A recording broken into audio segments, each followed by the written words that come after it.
પરસ્પર પ્રીતિની વાત હોય, એકબીજાની સાથે લાગણીની વાત હોય, એકબીજાના કર્મની અંદર ઓતપ્રોત થઈ અને એકબીજાને ઉપયોગી થવાની વાત હોય, તો આની શરૂઆત ક્યાંથી કરવી જોઈએ? સામાન્ય રીતે વ્યક્તિ જ્યારે જન્મ ધારણ કરે પછી અમુક ઉંમર થઈ જાય અને એ ઉંમર જેને કહેવાય છે કાં તો નોકરી ધંધાની હોય અથવા તો પછી હોય વિવાહની, ત્યારે આવા સમયે મા બાપને એક ચિંતા રહેતી હોય છે કે નોકરી ધંધામાં અમારો આ દીકરો કે દીકરી કેવા પ્રકારે આગળ વધશે, એનો ભાગ્યોદય ક્યારે થશે. પણ મિત્રો, આજે વાત કરવી છે મારે દિન વિશેષની અંદર એ વિવાહની અંદર કુંડળી જે મેળવવાના યોગ જે છે એ કઈ રીતના હોઈ શકે. કારણ શું છે કે વિચારોની મિત્રતા, સામાન્ય રીતે તમે 2-5 મિનિટ કે અડધો કલાક કોકની સાથે રહો, એક દિવસ 5 દિવસ કે 10 દિવસ કોકની સાથે રહો, ક્યારેક ક્યારેક વધારે પ્રવાસ પર્યટન થઈ જાય, મહિનો કોઈની સાથે રહેવું પડે, ત્યારે એ વ્યક્તિ સાથેના સ્વભાવ, એ વ્યક્તિનો વ્યવહાર, એ વ્યક્તિની કાર્યની કુશળતા આપણને અનુકૂળતા આપે છે કે નથી આપતી? વિચાર કરો કે 1 મહિના માટે કોઈની સાથે યાત્રા કરીએ અને એ વિચારોમાં જો સમાનતા ન હોય, મૈત્રી ન હોય, તો એ પછી ઘરે આવ્યા પછી શું કે બાજુની સીટવાળો મળ્યો તો પણ એવો બેકાર માણસ હતો કે વાત ના પૂછો, એવો લબાડ માણસ હતો. આવી બધી નવી આપણે એમને ઉદ્બોધન કરતા જઈએ, નવા નામ એને આપતા જઈએ, બરાબર છે. અરે એવો મક્ખીચૂસ, કંજૂસ, પાણી આપણું પી જાય, ખાઈએ આપણું જાય, આ આપણું કરીએ, આ વાત કરીએ ને આપણે. તો વિચાર કરો મિત્રો કે જેની સાથે આખી જિંદગી કાઢવાની છે તો એની સાથે મિત્રતાના કરાર જોઈએ કે ના જોઈએ? એની સાથે મૈત્રી કરાર જોઈએ કે ના જોઈએ?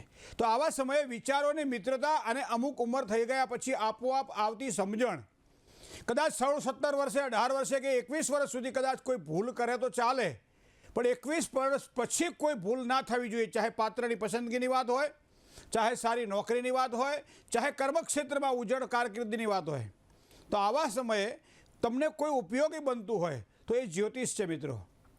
અને એટલા માટે ઘણા બધા એમ કહે છે કે અમે કુંડળીમાં નથી માનતા. શું કામ ખબર છે કે 15-20 કુંડળીઓ એકબીજાની જોડાયેલી હોય અને છતાં એક કુંડળી મળે નહીં, પછી માણસ કંટાળે પછી શું કે ભાઈ અમે કુંડળીને નથી માનતા, કારણ કે ગમે એમ કહીને છોકરાનું સેટ થઈ જાય. પણ જે પ્રમાણે બ્લડની અંદર એ ગ્રુપ, બી ગ્રુપ, એબી ગ્રુપ ને ઓ ગ્રુપ આવતા હોય છે અને એકબીજાની સાથે જે મેચ થતા હોય છે, એ જ પ્રમાણે લગ્ન જીવનની અંદર પણ બેની મિત્રતાના જે વિચારો છે ને મેચ થવા જોઈએ. અને એવા સમયે આ પ્રમાણે સમજણ જીવનમાં આવી જોઈએ. કારણ કે એમ કહેવાય છે આપણા ગુજરાતીની અંદર ભજન લખ્યું છે કે સમજણ જીવનમાંથી જાય તો ભૈલા જોવા જેવી થાય. અને સમજણ જ્યારે ના હોય અને કદાચ વિવાહ થઈ જાય તો ઘણા બધા એની અવળી અસરો એના આખા પરિવારને જોવા મળે છે. તો વિવાહની અંદર કુંડળી મેળવવી જોઈએ કે ન મેળવવી જોઈએ એ તમારે નક્કી કરવાનું છે. બીજી વસ્તુ તમને કહું કે લગ્નના સમયે જ્યારે વિવાહ કરવાના હોય ત્યારે વરઘડિયાના જે મેળાપકનું કારણ શું છે, શું મહત્ત્વ આપવું જોઈએ, એની અંદર શેનો મનમેળ હોવો જોઈએ, શેમાંથી સુખ જોવાય, આ બધી જ વસ્તુ આપણે ધ્યાનમાં રાખવી પડતી હોય છે. અને બધી વસ્તુ આપણને કુંડળી દેખાડે છે. તો એવા સમયે આપણે વિચારીએ કે મેળાપકની અંદર મુદ્દાનું ક્યાં મહત્ત્વ રાખવું જોઈએ, ક્યાં એનું ધ્યાન રાખવું જોઈએ. આટલી વસ્તુ જો સમજણ થઈ જાય તો સમજી લો આપણું કાર્ય સરળ બને. હવે તમને કહું, ક્યારેક હવે અત્યારે બજારની અંદર આપણને દરેકના એન્ડ્રોઈડ ફોનની અંદર એક એપ્લિકેશન જોવા મળે છે અને એપ્લિકેશનની અંદર એક યુવક અને યુવતીના જે જન્મ તારીખ, સમયને સ્થળ આપણે નાખી દઈએ અને પછી આપણને ગુણાંક ને એ બધું તો આપણે જોઈ લેતા હોઈએ, બરાબર ને? આપણી રીતે સરળતાથી પ્રયત્ન કરતા હોય. પણ હવે એમાં જો અધૂરું જ્ઞાન હોય તો સમજી લો ક્યાંક ને ક્યાંક આપણું આ ડાપણ દોડવા જઈએ અને એ કરવા જઈએ, કંસારને થઈ જાય થૂલું અને પછી સારું પાત્ર હાથમાંથી નીકળી જાય. તો એનો મતલબ એવો થાય કે તમારી પાસે થોડુંક નોલેજ જો હોય, ભવિષ્ય દર્શન કાર્યક્રમ કાયમ આવા જ પ્રયત્નો કરતું રહ્યું છે કે દરેક વ્યક્તિ ઘેર બેઠા પણ શુદ્ધ જ્યોતિષનો આશ્રય લઈ અને પોતે પોતાના જીવનમાં કંઈક કરી શકે.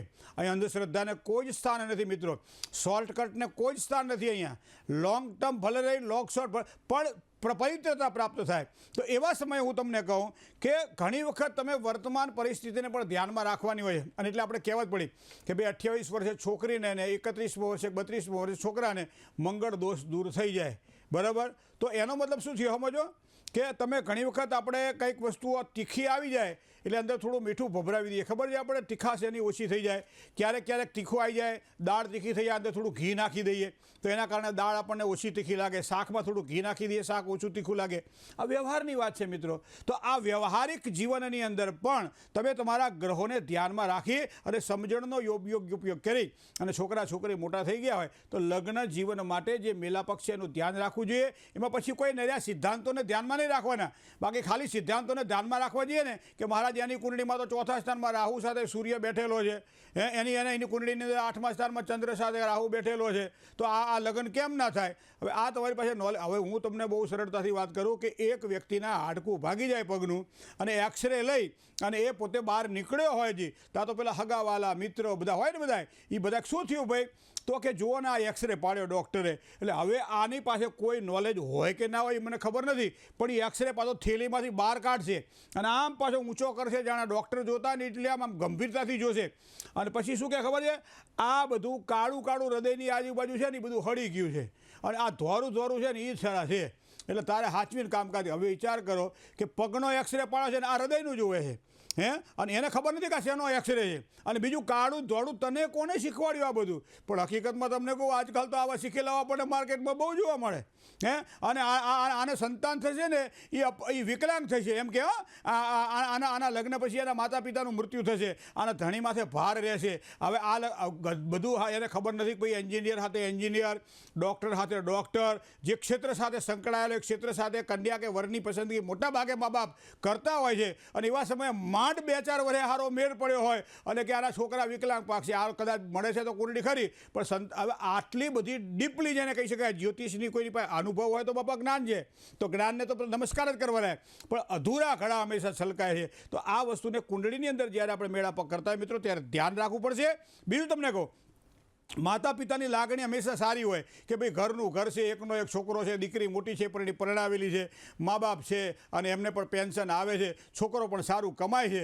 આ મા બાપની લાગણી છે કે મારી દીકરી મારે જે આપવાની છે, ત્યાં એનું બધું 4 ખૂણા એના માટે સરખા છે, સુખના છલકાયેલા ખૂણા છે, બરાબર. હવે આ મા બાપની લાગણી છે, તો જ્યોતિષ પણ ક્યારેક એવા વિચારે ચડી જાય કે ભાઈ આવું પાત્ર એને મળતો હોય તો આપણને વાંધો શું છે? તો એવા સમયે લાગણીશીલ સ્વભાવ કદાચ માતા પિતાનો હોઈ શકે, પણ જ્યોતિષી જોવાવાળો વ્યક્તિ છે ને લગ્ન કુંડળી, એ તટસ્થ હોવો જોઈએ. એનામાં કોઈ આ ભેદભાવ ના હોવો જોઈએ કે ભાઈ આ બધું છે માટે આને અહીંયા મોકલવી જોઈએ. તો પછી તમારી પાસે શું કામ આવે? સાચું જ્ઞાન મેળવવા માટે, એ આમાં ભણાવવા માટે તમારી પાસે નથી આવતા. સાચું જ્ઞાન પ્રાપ્ત થાય કે ભાઈ હકીકતમાં આનું શું આપણે કરાય કે ન કરાય, આના યોગ છે કે નહીં છે, આ બધી જ વસ્તુ આપણે ધ્યાનમાં રાખતા હોઈએ છીએ. અને એવા સમયે મિત્રો મનનો કારક ચંદ્રમા જે છે, ચંદ્રમા મનસો જાત, અને એના આધારે એના 8 વિભાગમાં વહેંચી અને અષ્ટકૂટ દ્વારા જ્યોતિષી હંમેશા કુંડળી મેળવવા માટે પ્રયત્ન કરે. તમે તમારી રીતે પણ કુંડળી મેળવી શકો છો. એન્ડ્રોઈડની અંદર તમે જાઓ તો 5 ક્યારેક શીઘ્ર નિર્ણય લેવાના હોય. હાજે વાત આવી હોય, સવારમાં હા પાડવાની હોય, જ્યોતિષી બાપા બહારગામ હોય અથવા તો આપણે જેને માનતા હોઈએ હોય નહીં. અને આવા સમયે શું કરવું જોઈએ? કોઈ બીજા આપણા ધ્યાનમાં ના હોય તો આવા સમયે અમુક વસ્તુઓ એવી છે કે જે આપણે જાતે પણ જોઈ શકીએ છીએ. અને એમાંની 5 વસ્તુઓ તમારે જો જોઈ લો એક વખત અને પછી તમે આગળ વધો તો તમને સારી સફળતાની પ્રાપ્તિ થાય મિત્રો. તો 8 વિભાગમાં જેને વહેંચ્યું છે એને અષ્ટગુણ કહેવાય છે.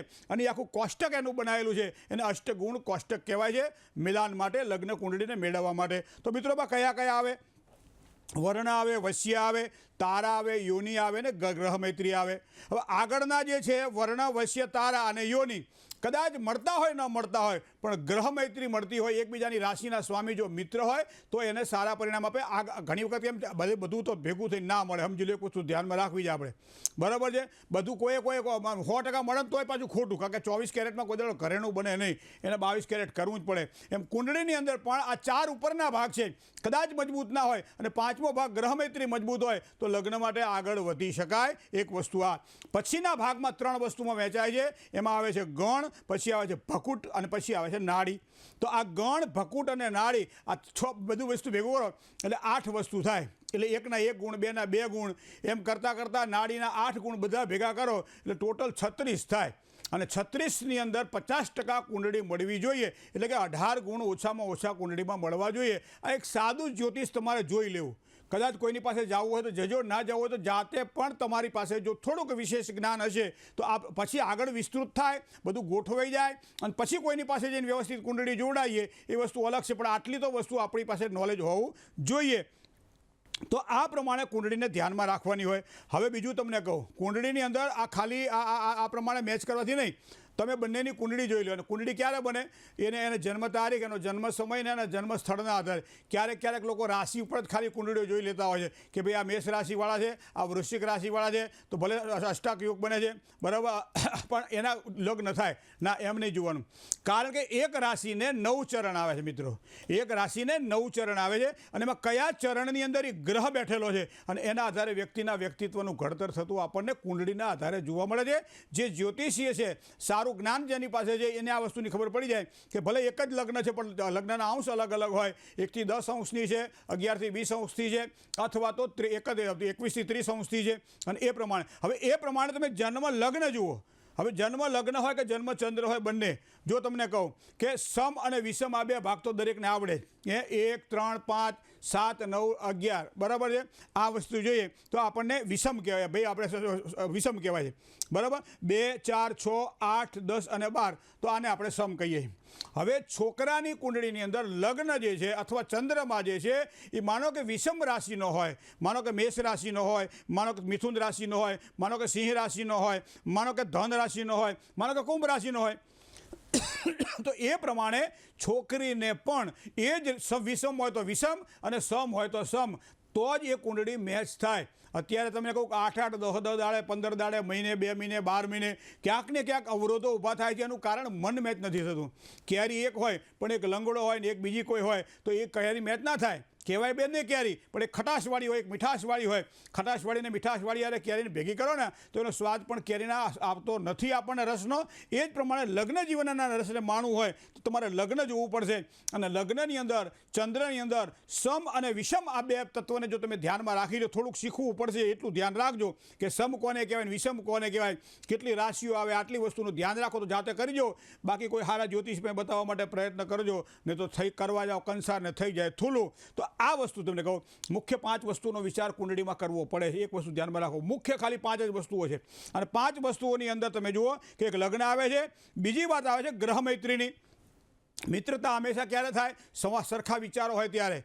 એકને રાત ગમતી હોય, એકને દાડો ગમતો હોય તો ના ચાલે. એકને હોનું ગમતું હોય, એકને ચાંદી ગમતું હોય, ના ચાલે. એકને 1 રૂમ બેડરૂમ હોલ કિચન ગમતું હોય, એકને 4 બેડરૂમ હોલ કિચન ગમતો હોય તો ના ચાલે. એકને આ કલર ગમતો હોય, એકને આ કલર ગમતો હોય તો ના ચાલે. કારણ કે અંકશાસ્ત્રને પણ હંમેશા કુંડળીમાં ધ્યાનમાં રાખવામાં આવે છે અને અંકશાસ્ત્રના આધારે કયા પ્રકારના રંગનો ઉપયોગ કરવો જોઈએ, કયા અક્ષરો એના માટે સારા, ઘરની અંદર સુશોભન માટે કયા વસ્તુનો ઉમેરો કરવો જોઈએ, આ બધી જ વસ્તુઓ એની ગ્રહ મૈત્રીની અંદર રંગ એટલે કે તમે કલર થેરેપી ઉપર જાઓ કે તમે તમારા અંકશાસ્ત્ર ઉપર જાઓ તો એ પણ જોવાનું હોય છે. તમે ઘણી વખત જોજો કે એકની ઉંમર થઈ ગઈ છે કે લગ્નના યોગ એને આ વર્ષ દરમિયાન છે અને બીજાની કુંડળી તમે જુઓ તો બીજાના લગ્નના વર્ષને 2 વર્ષ બાકી છે તો પણ એમ કહેવાય કે આ 2 કુંડળી મેચ ના થાય. આપણે કંઈ 26 ગુણાંક મળે છે ને બધું સારું છે, પણ આ વસ્તુ પણ જોવી રહી કે બંનેને સરખી રીતે યોગ છે કે નહીં. તો આ પ્રમાણે ગ્રહ મૈત્રી જોવાની હોય છે. એમાં મિત્ર આવે, એમાં સમ આવે, એમાં શત્રુ આવે. તો ગ્રહની અંદર, ગ્રહ મૈત્રીની અંદર મિત્ર હોય તો સારો, સમ હોય તો સારો, પણ શત્રુ હોય તો પાછો ખરાબ. અને એટલા માટે જ ભકૂટને મહત્વ આપવામાં આવે છે.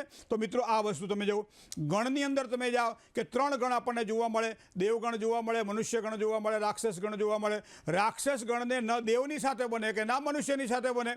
મનુષ્યની સાથે દેવની બને, દેવને મનુષ્ય સાથે બને, પણ રાક્ષસ સાથે કોઈને બને. આ પ્રમાણે ગણની અંદર પણ એમ કહેવાય છે કે ગણદોષને જોવા રહ્યા. જેને અને સૌથી કદાચ વધારે જોવાતું હોય તો એ નાડી જોવાય છે મિત્રો. કારણ કે સંતતિ પ્રાપ્તિ, લગ્ન પછી જે પ્રથમ સુખ જેને કહી શકાય એ સંતાન પ્રાપ્તિ છે અને સંતાન પ્રાપ્તિમાં નાડીનું મહત્વ છે. તો આ પ્રમાણે ધ્યાનમાં રાખવામાં આવે કુંડળી મેચ કરતી વખતે તો વધારે આપણને સારી સફળતાની પ્રાપ્તિ થાય. પણ આ બધું 5 મિનિટની અંદર એક પાનું કાઢી અને આપણે હાથમાં લઈ લઈએ, મળે છે કે નથી મળતું નીચે જાણી લઈએ, એનાથી ના થાય મિત્રો. કારણ કે ઉપચાર અલગ વસ્તુ છે, એની નિદાન અલગ વસ્તુ છે. નિદાન થયા પછી એનો ઉપચાર જો સારો થાય તો પરિણામ સારા મળે છે. નાની બાબતો છે ધ્યાનમાં રાખવા જોઈએ. હવે તમે વિચાર કરો આમાં કે મંગળ શનિ આવ્યો, આ મેં તમને આટલી બધી વસ્તુ કીધી, મંગળ શનિ ક્યાંય આવ્યો તો પછી હકીકતમાં જે વસ્તુને નથી જોવાની એ વસ્તુ આપણે વારંવાર જોયા કરીએ છીએ કે બેન મંગળ છે કે નહીં અને શનિ છે કે નહીં. તો એ પ્રમાણે જોયા પછી સારી સફળતા કે નિષ્ફળતા આપણને પ્રાપ્ત થાય છે.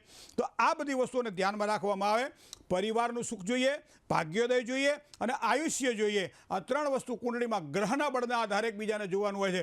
આટલું તમે જુઓ ત્યારે તમારું લગ્ન મેલાપક બને છે. અને આજકાલ જ્યારે લગ્નની મોસમ ચાલી રહી છે, ઢોલ બધે ઢબુકેને આપણા છોકરા કુંવારા હોય ત્યારે આપણને સાધારણ તકલીફ હોય તો આવા સમયે કુંડળીને આ રીતે વિશ્લેષણપૂર્વક જો જોવામાં આવે તો પરિણામ સારા પ્રાપ્ત થાય છે. જય ગણેશ.